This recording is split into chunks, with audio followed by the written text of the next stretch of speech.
Today we're going to cover something that actually happened early on in the week, but due to me being away at Gloryhammer in Nottingham, I was unable to make the video on Wednesday as planned. Also, I got really ill on that day, which is just perfect. And yesterday I was so tired from sleep deprivation, which has not gotten any better today, thank you left shoulder, that I was unable to make a video on this channel yesterday when I got home. My apologies for all of that. Hopefully today's video will make up for it, because it is a very serious topic. Something that should get more attention, should certainly be shared about, and should be known of by as many people as possible. No, I'm not doing another video on Shamima Begum. I've yet to hear the verdict on her appeal. Yet. Once I do though, of course, I'll share it. Instead, I want to talk about the 7-year-old boy live with their mother in, I believe, Texas, where the mother is trying to transition the son, a 7-year-old boy. Now, I take issue with this for a number of reasons. Firstly, the introduction of things like puberty blockers. Someone on Twitter, and I'm going to segue for a moment, after calling me an idiot and me saying I agree, and then them getting nice with me and me exchanging a few comments with them, took the liberty of informing me of the original reason why puberty blockers existed as they were. Now, of course, they have become something larger and grander in a scale and scheme of things that no longer serves the purpose of dealing with calcium deficiencies and other such issues. When it comes to hormone replacement therapy for a 7-year-old, I take huge issue. A jury in Dallas, Texas, has taken it upon itself to rule against Jeffrey Younger, the biological father who is trying to protect his 7-year-old son, James, from chemical castration via a gender transition. This means that James's mother, Dr. Anne Georgoulis, if I've mispronounced your name, Anne, I am not sorry, she will be able to continue transitioning him into Luna, and now has full authority to start him on puberty blockers and eventually cross-sex hormones. Now, it should be noted, in the States, unlike the United Kingdom, this can be started at any age, really. It should also be noted that Jeffrey and Anne had a pretty bad separation, something that also will crop up, and I want to now point it out now so that it doesn't become an issue later on. Anne is not the biological mother of James and the other child. They are from an egg donor. Jeffrey is the biological father. Now, the argument surely would then be, hang on a second, how is it that the biological father hasn't got the children over her? The answer is simple, because she's the caregiver, yo, innit. Swag. The jury's decision means that Jeffrey Younger will have to start calling James Luna and affirming him as a girl, despite his objections that are moral and religious. He also has to take as a mandatory class a fair few lessons on transgenderism. 11 of the 12 jurors decided not to grant Jeffrey Younger sole managing conservatorship over his twin boys.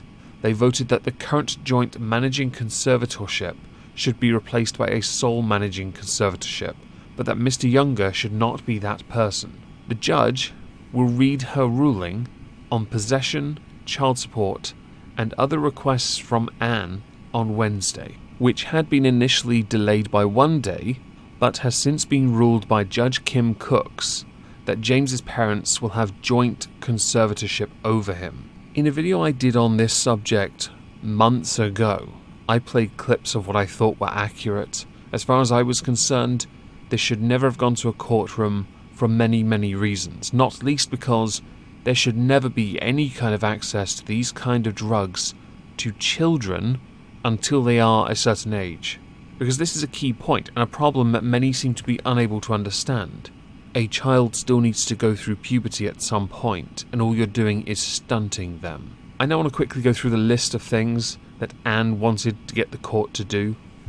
She wanted to limit the father's consecutive overnight possession of both children and have the visits supervised, unless he affirms that James is a girl and called Luna, enjoin Jeff from engaging in non-affirming behaviour and or taking James outside the home, modify Jeffrey's possession on school nights when there are school-related activities that may occur during the boy's stay with him, order the father to attend the counselling educational classes on transgenderisms, enjoined Jeff from signing James up for activities as James or referring to his son with male pronouns at any activity outside the home, enjoined the father from allowing James and Jude to remain in presence of anyone who does not use James's transgender name Luna or female pronouns, or who is otherwise not affirming of the 7-year-old's transgender identity. The majority of the character witnesses that testified, guaranteed and swore that James presented as a boy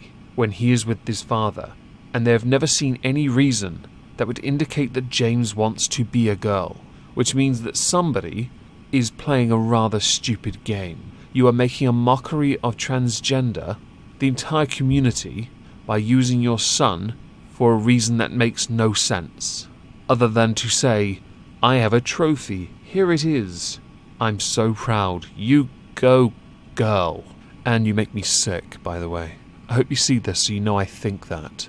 During the case, the majority of the arguments centered around James's diagnoses of gender dysphoria, with medical records recommending he begin the process of preparing for puberty blockers and expert testimony about the risks and alleged benefits of puberty blockers and cross-sex hormones.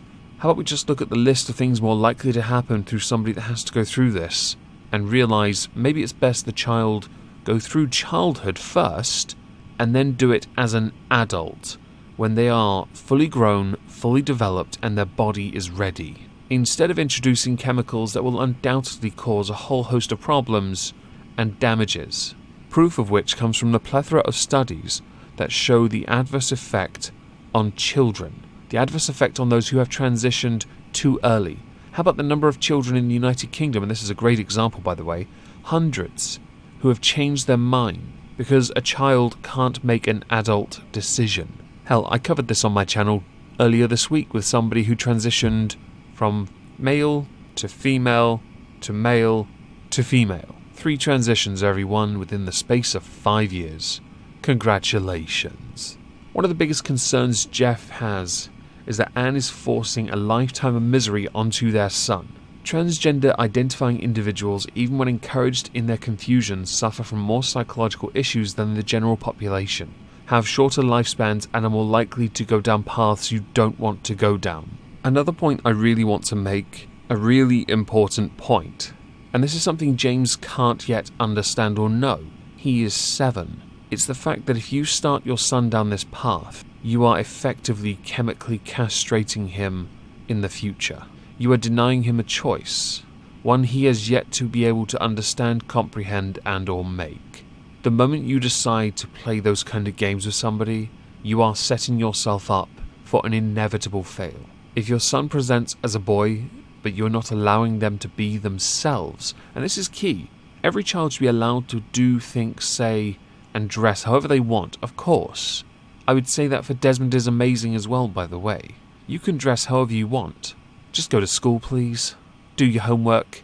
Take your vitamins. Eat a solid meal. And if you're religious, pray to your God, okay? Have fun with your friends. Don't force ideas down people's throats.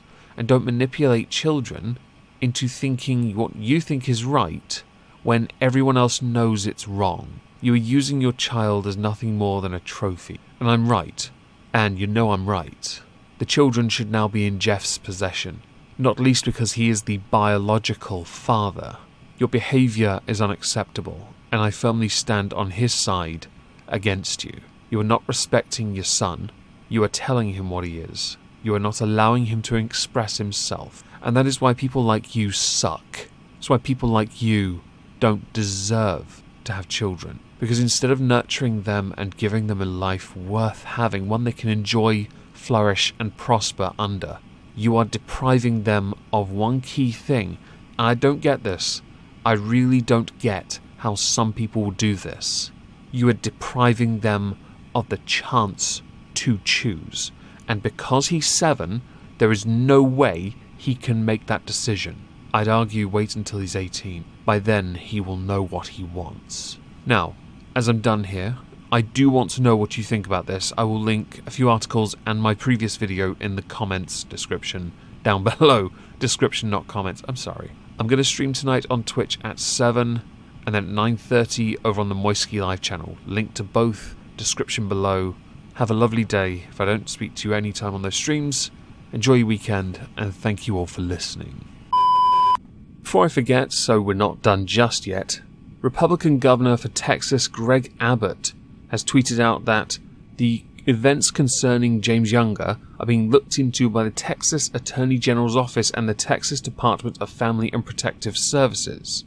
Add to that, Senator Ted Cruz, or the Zodiac Killer I believe is his rather amusing nickname, has said that this is nothing more than child abuse, and that he does not, James that is, have the maturity to make profound decisions like this. The state of Texas should protect the child's right to choose and not be used as a pawn in a left-wing political agenda. I'll be honest, I kind of agree with most of what he just said.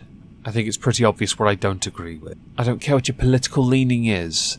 Don't use children. Anyway, I will update all of you when there is more to be told.